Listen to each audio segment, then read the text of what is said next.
Il y a des blessures qui ne laissent aucune cicatrice visible, mais qui changent une vie entière. Le jour où ma mère a levé son verre, en l'honneur de ma sœur, tout le monde applaudissait. Elle disait que Claire avait sauvé la vie de notre père. Les invités avaient les larmes aux yeux. Ma sœur souriait comme une héroïne. Et moi? J'étais assise au fond de la salle, une main posée discrètement sur la cicatrice cachée, sous mes vêtements. Parce que la vérité était tout autre. Ce n'était pas Claire qui avait donné une partie d'elle-même pour sauver notre père. C'était moi. Je m'appelle Emma, j'ai 32 ans, et pendant presque toute ma vie, j'ai été l'enfant invisible de la famille. Claire, ma sœur aînée, attirait toujours toute l'attention. Elle était brillante, élégante, et savait parfaitement séduire les autres. Ma mère répétait sans cesse qu'elle était sa plus grande fierté. Moi, j'étais simplement la raisonnable. Celle qu'on appelait uniquement lorsqu'il fallait résoudre un problème ou rendre service. Je m'y étais habituée. Jusqu'au jour où tout a basculé. Un soir d'hiver, mon père s'est effondré à la maison. Après plusieurs examens, les médecins nous ont annoncé que ses reins étaient gravement atteints. Sans greffe, son état allait rapidement empirer. Notre famille s'est réunie dans une salle d'attente glaciale de l'hôpital. Ma mère pleurait. Claire répétait qu'elle ferait tout pour sauver papa. Mais lorsque les premiers examens de compatibilité ont commencé, son discours a changé. Elle expliquait qu'elle avait trop de projets, que son travail ne lui permettait pas une longue convalescence et que les risques étaient trop importants. Personne ne l'a critiquée. Ma mère lui prenait même la main en disant qu'elle comprenait parfaitement. Je regardais la scène en silence. Quelques jours plus tard, les résultats sont tombés. J'étais compatible. Le médecin m'a expliqué les risques, les conséquences et le temps de récupération. Il m'a laissé plusieurs jours pour réfléchir. Je n'ai presque pas hésité. Mon père avait toujours été le seul à croire en moi, même lorsque personne ne remarquait mes efforts. Le sauver était une évidence. L'opération s'est déroulée plusieurs semaines plus tard. Lorsque je me suis réveillée, la douleur était intense. Mais en voyant mon père respirer normalement pour la première fois depuis des mois, je me suis dit que cela en valait la peine. Il a serré ma main avec les larmes aux yeux. « Merci. Tu m'as offert une seconde vie, » m'a-t-il murmuré. Je lui ai simplement demandé une chose. Ne rien dire à personne. Je ne voulais ni compliment, ni admiration.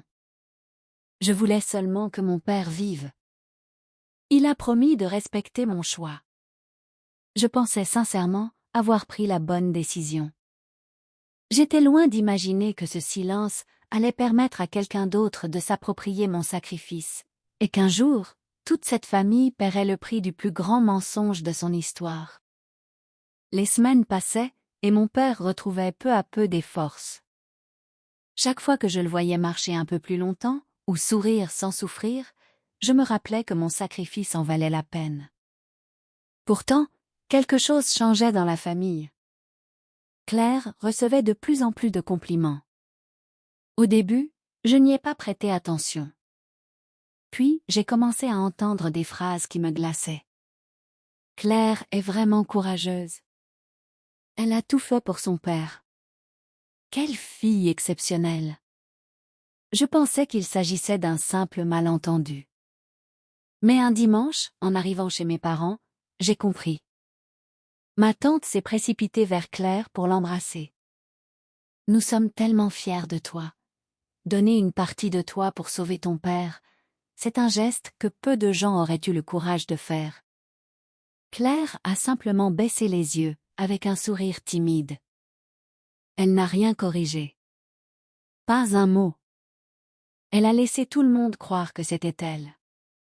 Je suis restée figée. Je cherchais le regard de mon père. Lui aussi avait compris. Il semblait mal à l'aise, mais il gardait le silence. Il respectait encore la promesse que je lui avais demandée. En rentrant chez moi ce soir-là, je me suis sentie plus blessée que le jour de mon opération. Ce n'était pas le manque de reconnaissance qui me faisait souffrir. C'était de voir quelqu'un voler un sacrifice qu'il n'avait jamais fait. Les mois suivants, le mensonge prit une ampleur incroyable. Claire racontait à ses amis combien cette période avait été difficile. Elle parlait de nuits sans sommeil, de peur, de courage. À chaque histoire, elle ajoutait un nouveau détail. Et les gens la regardaient avec admiration. Ma mère, elle, était plus fière que jamais. Elle disait souvent « Claire a toujours été notre héroïne ». Chaque fois que j'entendais ces mots, je sentais un poids dans ma poitrine. Je ne répondais rien. Je continuais simplement à vivre ma vie. Un soir, mon père est venu me rendre visite. Il avait l'air préoccupé. « Emma, je ne supporte plus cette situation. » Je lui ai répondu calmement. « Tu n'as rien fait de mal. C'est moi qui t'ai demandé de garder le secret. » Il a baissé la tête. « Oui, mais je n'ai jamais imaginé que Claire laisserait tout le monde croire qu'elle était la donneuse. » Je lui ai pris la main. La vérité finit toujours par sortir. Ne laissons pas la haine nous changer. Quelques semaines plus tard, ma mère annonça une grande fête. Toute la famille serait réunie pour célébrer le rétablissement de papa. Mais ce n'était pas tout. Elle avait prévu un moment spécial. Elle voulait remettre à Claire une médaille symbolique devant tous les invités pour son incroyable sacrifice. En recevant l'invitation, mon cœur s'est serré. Je savais que cette soirée allait changer notre famille pour toujours. Je ne savais simplement pas encore comment, ni qui allait avoir le courage de dire enfin la vérité. Le soir de la réception, la maison était remplie de rires et de musique. Toute la famille était présente, ainsi que plusieurs amis proches. Ma mère avait décoré le salon avec des fleurs et une grande banderole sur laquelle on pouvait lire « Que merci, Claire, d'avoir sauvé ton père, Ast ». En voyant ces mots, j'ai senti mon cœur se serrer. Je me suis assise discrètement au fond de la pièce, sans rien dire. Puis ma mère a frappé son verre avec une cuillère. Le silence s'est installé. Elle s'est tournée vers Claire, les larmes aux yeux.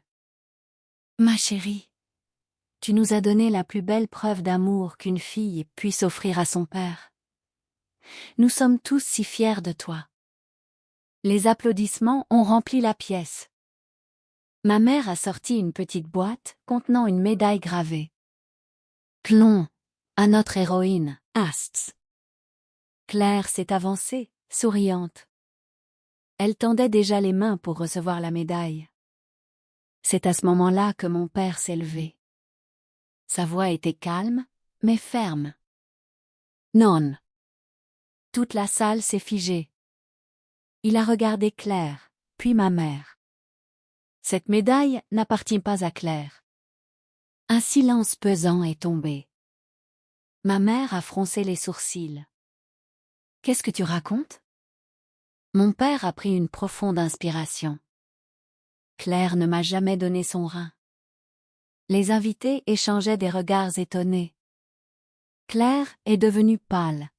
« Papa, ce n'est pas le moment. » Il l'a interrompu. « Ça est, parce que cela dure depuis bien trop longtemps. » Puis, il s'est tourné vers moi.